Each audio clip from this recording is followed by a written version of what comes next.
एकात्मकता की ओर झुकाव के साथ संघीय व्यवस्था। तो भारत में संघीय व्यवस्था है, फेडरल स्ट्रक्चर है, उसमें तो केंद्र राज्य अलग अलग दो यूनिट्स देखते हैं आप, है ना, और केंद्र राज्यों के बीच शक्तियों का बंटवारा भी है, 7वीं अनुसूची भी है जिसमें के अंदर संघ, राज्य और संवर्ती सूची के विषय दिए गए हैं। लेकिन जो एक सामान्य संघीय व्यवस्था होती है ना, उसमें केंद्र और राज्य के पास बराबर शक्तियां होती है।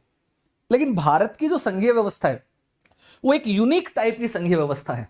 इसमें केंद्र और राज्य दो तो हैं, दो व्यवस्था तो है ना, यानी कि एक तरफ अगर हम बात करें तो ऊपर की तरफ केंद्र है, दूसरे की तरफ राज्य है, लेकिन केंद्र जो है ना ये अधिक शक्तिशाली है, ये अधिक पावरफुल है, अधिक शक्तिशाली है।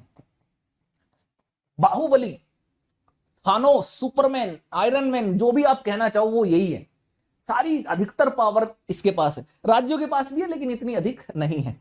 तो एकात्मकता की तरफ झुकाव वाला संघीय व्यवस्था है। इसमें कई सारे गुण हैं जो संघीय व्यवस्था बनाते हैं। जैसे कि अगर हम संघ की बात करते हैं तो दो सरकार होना, केंद्र राज्य बताया मैंने, है ना, शक्तियों का विभाजन हुआ, 7वीं अनुसूची के अंदर अलग अलग विषय है ना, जैसे 7वीं अनुसूची है, अगर हम संविधान की 7वीं अनुसूची को देखेंगे तो 7वीं अनुसूची में संघ सूची है, ठीक है, राज्य सूची है और संवर्ती सूची है। शक्तियों का विभाजन, एक ये आप देखोगे अलग अलग विषय हैं जिनके ऊपर वो कानून बना सकते हैं। रिटर्न कॉन्स्टिट्यूशन है, संविधान की सर्वोच्चता है, संविधान की कठोरता, स्वतंत्र न्यायपालिका, द्विसदनीयता, ये संघीय व्यवस्था जो होती है उनके गुण होते हैं। कई बार आपसे सवाल पूछ लिया जाए प्रीलिम्स में, संघीय व्यवस्था में निम्नांकित में से क्या गुण होने चाहिए, तो ये सारे गुण होने चाहिए। अब कुछ ऐसे भी गुण हैं जो एकात्मकता की तरफ झुकाते हैं, जैसे कि कैसे, अगर हम बात करें कि अगर बात करते हैं तो सशक्त केंद्र। सशक्त केंद्र कैसे, अभी आपको 3 सूचियां बताई, संघ सूची, राज्य सूची, संवर्ती सूची, उसी का उदाहरण ले लेते हैं। देखो संघ सूची जो है इसके ऊपर तो केवल केंद्र कानून बनाएगा, लेकिन अगर राज्य सूची की बात करें तो इस पर राज्य कानून तो बनाएगा, लेकिन 5 अपवाद भी हैं। 5 अपवाद ऐसे हैं जिसमें केंद्र केंद्र जो है कानून बना सकता है।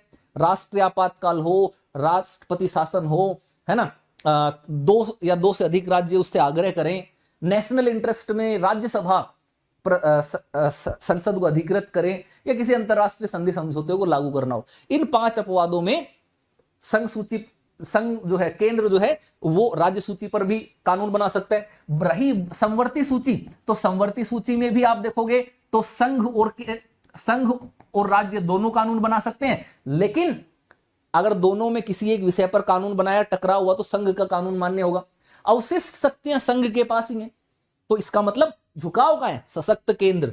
एक ही संविधान है, अलग अलग संविधान नहीं है। अमेरिका में आप देखोगे संघ व्यवस्था है तो राज्यों के संविधान अलग हैं, केंद्र का यूनियन संविधान अलग है। भारत में राज्यों का अलग संविधान नहीं है, एक ही संविधान है। जम्मू कश्मीर का पहले होता था, 2019 अक्टूबर के बाद से उसका समाप्त हो गया, क्योंकि जम्मू कश्मीर को अब हमने केंद्र शासित प्रदेश बना दिया, ठीक है। एकल नागरिकता है, दोहरी नागरिकता नहीं है। अमेरिका में देखोगे तो राज्य की नागरिकता भी मिलती है, अमेरिका की भी नागरिकता। भारत में केवल एक ही नागरिकता, भारतीय, we are Indian, proud Indian, है ना, वो है।